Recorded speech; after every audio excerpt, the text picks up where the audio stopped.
বাবা আমি বিয়ে করব, 18 বছরের দেখে একটা মেয়ে খুঁজে বের করো। আর যদি 18 বছরের না পাই? আচ্ছা তাহলে 9 বছরের 2টা অথবা 6 বছরের 3টা হলেই চলবো। বাবা আমাকে একটা চশমা কিনে দাও তো, আমি দূরের জিনিস খুব কম দেখি। ও আচ্ছা, তুই কি সূর্য দেখতে পারস? হ্যাঁ দেখি তো। তাহলে সূর্যের চেয়ে দূরে কি আছে আর দেখার মতো? আচ্ছা বাবা তুমি কি তোমার টাকা বাঁচাইতে চাও? হ্যাঁ অবশ্যই। আচ্ছা তাহলে আমাকে একটা বাইক কিনে দাও। কেন? বাইক কিনে দেবো কেন?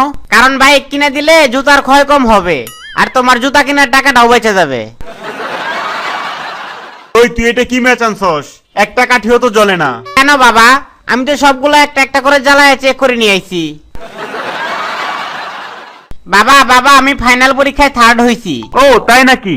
আয় বাবা বুকে আয়। আচ্ছা বাবা, তোমার ক্লাসে টোটাল কতজন ছাত্রছাত্রী আছে? 3 জন বাবা, তার মধ্যে আমি 3rd হইছি। আচ্ছা শোন, তুই যদি এবারও পরীক্ষায় ফেল করিস তাহলে কিন্তু তুই আর আমাকে বাবা বলে ডাকতে পারবি না, বলে দিলাম কিন্তু। কিরে তোর রেজাল্ট কেমন হইলো? কিছুই তো বললি না।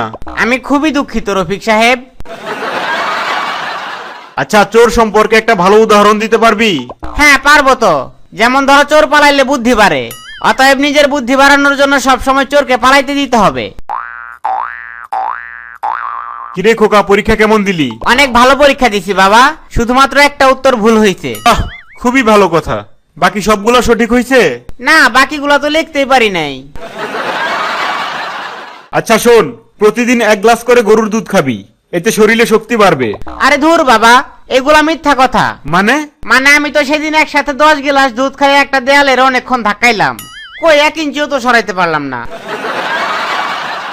বাবা আমি কিন্তু মেয়েদের নাম দিয়ে ফেসবুকে 5টা ফেক আইডি খুঁজছি। কি বললি হারামজাদা? তোর কি আর খেয়ে দিয়ে কোনো কাজ নেই? এইসব আকাম করে বেরাস, আর এইসব কথা তুই আমাকে কেন বলছিস? তুমি যে গত 1 মাস যাবত স্বর্ণা চৌধুরী নামের একটা মেয়েরে পটানোর চেষ্টা করতেছো, ওইটা কিন্তু আমি।